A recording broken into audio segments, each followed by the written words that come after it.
ቀይ እንቁ ይላል። አበኔም ሰይና ዝናሽ መንግስት የተዋወቅንበት 25ኛ ዓመት እና ለተጋባንበት 10ኛ ዓመት መታሰቢያችን ነው። ቀይ እንቁ የቀይ እንቁ የሚለው መጽሐፈ ምሳሌ ላይ 4:31 ላይ ልባም ሴት ብሎ የሚገልጻት አለችና ለባሏ ዘውድ ናት እያለ ባልን ምን ያህል እንደምታሳርፍ በብዙ መልኩ ይገልጻታል። እና ያችን ልባም ሴት ማን ያገኛታል እና ከቀይ እንቁም በላይ ናት ይላታል። ቀይ እንቁ የሚለውን ሀሳብ የወሰድኩት በዛ ላይ ነው። ከልጅነት እስከዚህ ሰርክ በብዙ ጭንቅ ከሚተረክ አንድ ዘለላ ከኔ ታሪክ ድንገራቸው የእድሜን መልክ የንግስቴን የኔን መላክ ከሰሞኑ በቀደም ዕለት ከአንድ ቀን ከዚያም በፊት ይመስለኛል ትናንት ምሽት አንዳንድ ጊዜም ዛሬ ጠዋት ያወቅኩብሽ ያችን ድንቅ ቀን ሞልቷት ሩብ ክፍለ ዘመን የሚመስለኝ ግን ስሙን እድሜ ለምን ይሆናል ታዲያ? ያወቅኩብሽ ያችን ድንቅ ቀን ሞልቷት ሩብ ክፍለ ዘመን የሚመስለኝ ግን ስሙን እድሜ ለምን ይሆናል ታዲያ? አይገርምሽ ውዷ ምሽቴ ሰርክ አዲሴ ውብ ስስቴ የነጎደው ይህ ሁሉ ቀን ኢምንት እድሜ የሆነብን ባንቺና እኔ ዘመን ቀመር ለምንድን ነው ቀን የማይቀየር? ያለሁበት የኃጢአት ታንኳ ሊያሰጥመኝ ሲል እስከ ሳንኳ ማዕበሉ እንዳይውጠኝ አንቺን ልኮ የታደገኝ ለፈጣሪ ምን ብትይ ነው ምን አድርግ ብለሽ ብታወሪ?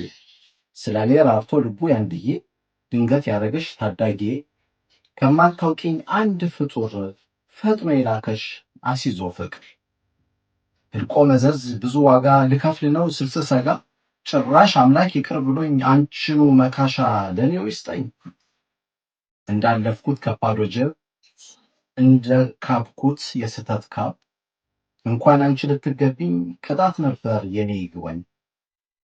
ምንም ቢሆን የህልም ነገር አልቦ እምነት አልቦ ምግባር በዚህ ሁሉ ቅዠት መሃል ወግ ይድረሰኝ ስታገል ያሰብኩሽን ከምኔት ሚስቴን በምናቤ የሳልኩሽን ዳግም ፈጥሮ ይስጠኝ አንቺን። እናማ የኖርኩትን ዛሬ ልመስክር አለሁና የእግዚአብሔር ተአምር በሕይወቴ የሚያሻኝን እርሱ ራሱ የሚያውቀውን ሁሉን በአንድ ጥቅል አርቆ ሰጠኝ አንቺን እንኳ አሽጎ። ሚስት ያገኘ በረከትን አገኘ ያለውን ጠቢቡ ልቤ በተመኘ ተስመርልህ ብሎ ጌታ ስላዘዘሽ አንቺን ያህል ዓለም ብቻዬን ልመርክሽ። በአንቺ የሞላው የኑሮዬ ጉድባ ሳስብ ይሞላሉ አይኖቼ በእንባ። እግዚአብሔር ሞገስን በሕይወቴ ሰጥቶ በረከት እያፈስኩ እስካሁን አለሁኝ።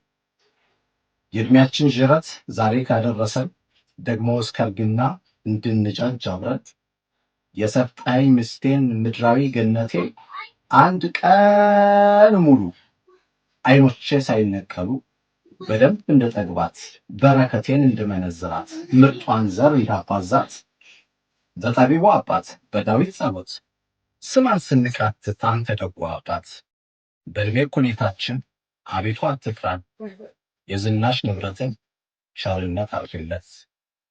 መስከረም 9 2018